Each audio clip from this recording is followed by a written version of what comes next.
Hello, my name is Denise McClendon. I want to tell you the story about my daughter, Aliyah Wilson, who was found hung in Houston. On July 19th of 2020, Aliyah Wilson was found hung. I was not informed until July 23rd, 4 days later. How I was informed is I woke up to a text message that read, "They tell me your daughter has died." That text message came from her ex-girlfriend, Courtney Brown, who knew that my daughter had died on the 19th and who had my telephone number. So my husband called the police. The police said they confirmed it. They were looking at a file. They said that my daughter hung herself on her balcony with a sheet and she left no note. Like 5 minutes after that, the coroner called and gave us more information.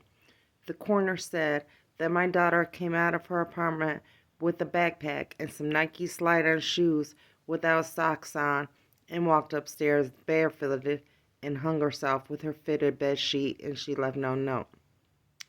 My problem with that is my daughter's apartment door was locked.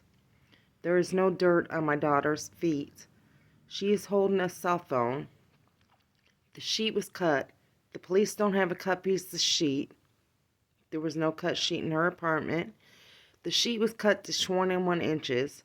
The balcony railing it was tied to was 33 inches. She was 66 inches. There's no way possible. I have been, for 3 years now, I've been collecting these screenshots, voice clippings, and everything that prove my daughter was murdered. The voice clippings I have are from this ex-girlfriend, Courtney Brown, that says that my daughter went out with a bang. Then she tells me I can look at my daughter in that damn urn. It sounded like she was about to say attic and called herself and said urn. Then I have another voice clipping where I told her I didn't know I had to protect my daughter from you. She came back, I'm not the only, and stopped. Those are some voice clippings of Courtney.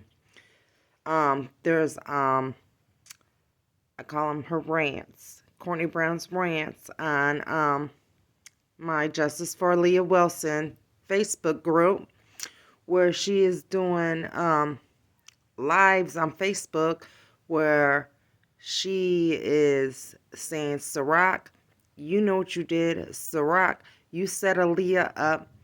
And there's incriminating videos of her on there. My daughter tried to buy a gun 30 days before she died. She wanted to spend $170 to $180. I have a screenshot of that. She wanted to protect her life. I have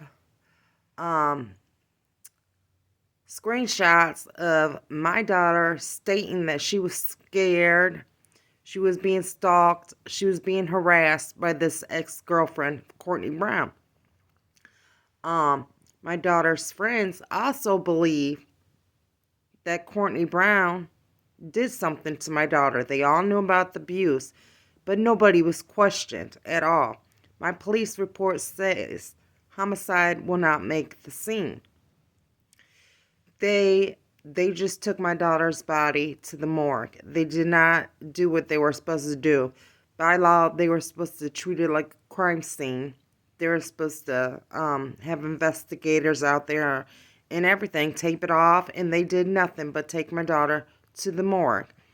My daughter died at 4:30. They said that they found her at 4:30 in the morning. At 4:34, they pronounced her dead. I thought a medical examiner had to do that. They did not test her liver. The autopsy they did states that my daughter's teeth were all natural. They were not. The autopsy made sure to mention my daughter's red toenail polish, but it mentioned nothing about scraping my daughter's fingernails.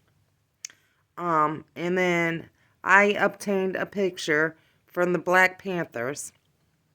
They obtained that picture from the security guard. Security guard said he came around the corner, seen dangling feet. He ran to call the police. But yet, he had time to take a picture of my daughter, and my daughter's feet were only 3 feet off the ground. But anyways, the Black Panthers obtained the picture from him, sent it to my husband to look at.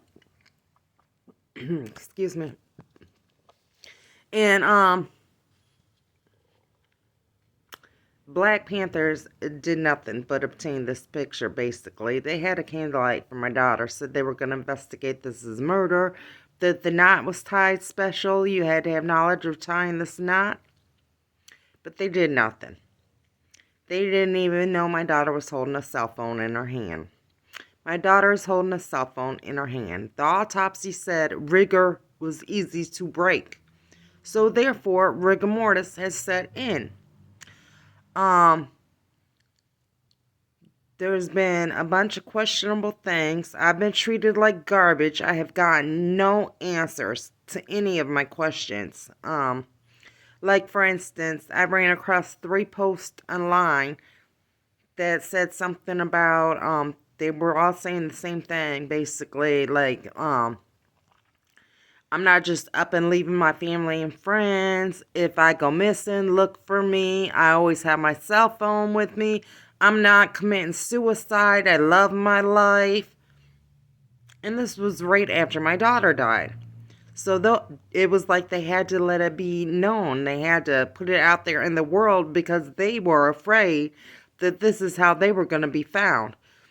They didn't want someone to think it was suicide with them if they were found dead. So they had to let it be known.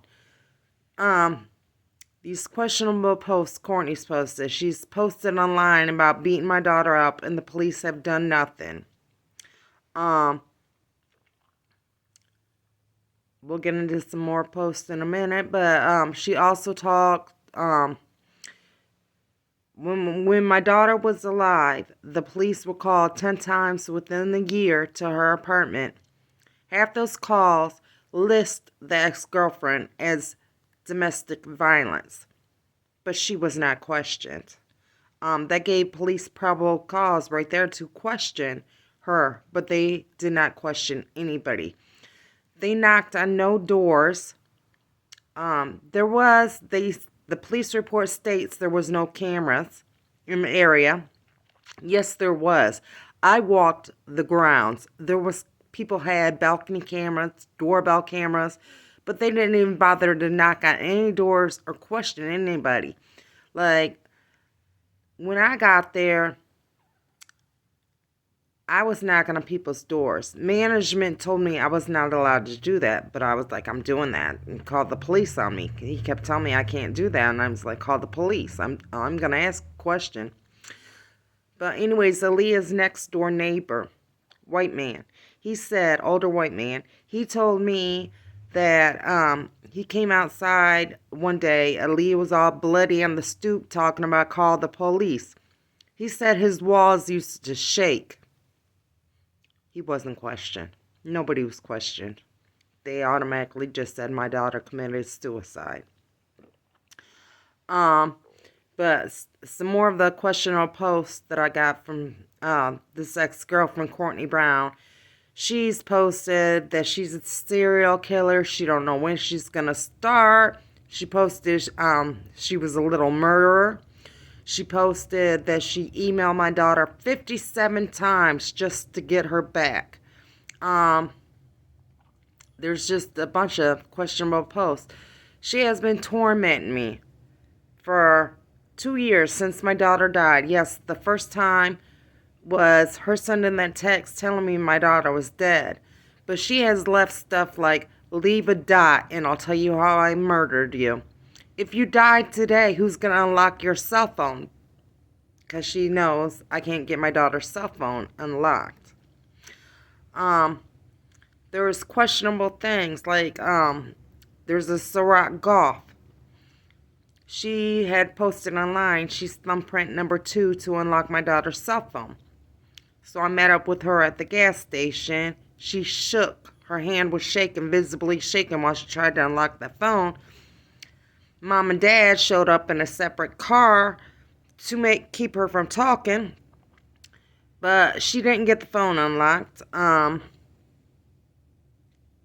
was in a text message argument with her mother about her daughter, Sirach, unlocking my daughter's cell phone and how she used the wrong thumb. And out the blue, this lady gonna tell me, I know more than you think, and then put an upside down smiley face. And it had nothing to do about our argument, so I was like, what? And that's her daughter. I have since ran her name. One of my friends ran her name. She's a well-known Christian playwright there in Houston. She has ties to the DA, to the police, and she's worked for the school district 10 plus years. So she is the one that I believe that is keeping this from being investigated. Aliyah's pansexual. She loved her sexuality.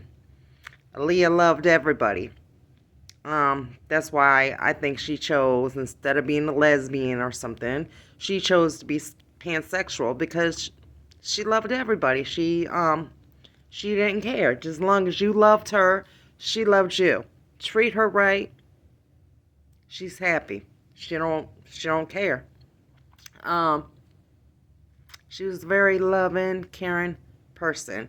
Beautiful girl. Beautiful girl. I believe they dressed her. I believe they killed her, hung her. But I believe before they hung her, they dressed her. Because if you look at the pictures I have of my daughter, she wore little to no clothes. If she could wear no clothes, she would. But she loved her body. She loved showing it off. She loved the attention. So you mean to tell me in July she had on some pants and an ugly blouse? No. No, they dressed her. I know my daughter. My daughter would answer the door in her sports bra. They dressed my daughter. I knew my daughter like a book. They dressed her. Me and my daughter talked on Facebook Messenger all the time. Probably about, I would say 2-3 times a week. If we weren't talking, we were messaging each other. We loved each other. Have a good day. So I decided to write my daughter August 8th of 2020. I knew she was gone, but it made me feel better to write her a messenger.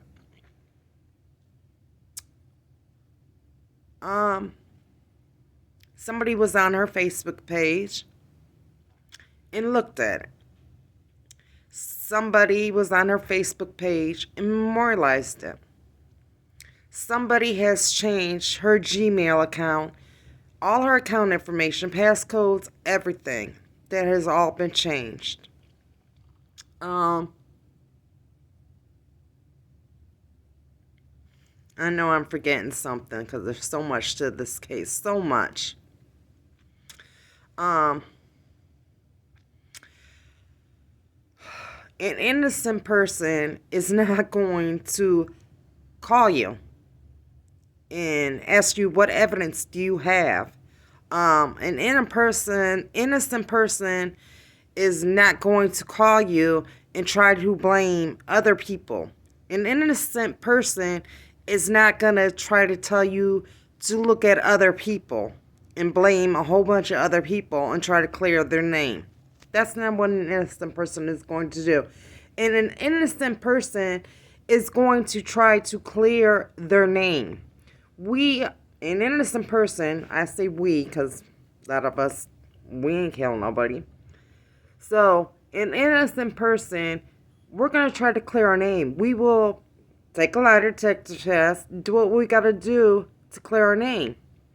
Courtney Brown will not take a lie detector test. She refuses. Courtney Brown, I'm going to call out their names now who I think all was involved. Courtney Brown, Michael Paul Dozier, Sirach Goff. They will not take lie detector tests. They will not come after me for defamation because Defamation case, they're going to get questioned. Why is the mother, why is the mother seeing these things? They don't want to be questioned. Michael Paul Dozier was the mastermind. He's the one that decided, well, we should hang her and say it was suicide. And I know this. I have a bunch of stuff. If you go to my TikTok page, Justice for Aliyah, you will see all my evidence that Aliyah was murdered and my voice clippings. If you go to my Facebook group, Justice for Aliyah Wilson, same things, just about the same things on there, except for on there is the interviews, not interviews, it's the, I call them her rants. Courtney Brown's rants on there, where she's sticking her foot in her mouth.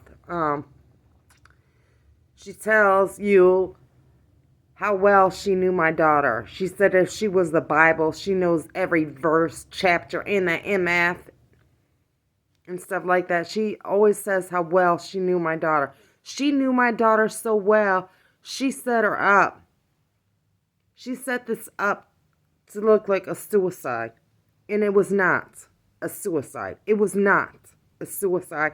And I have all the evidence to prove it was not a suicide. My daughter did not kill herself.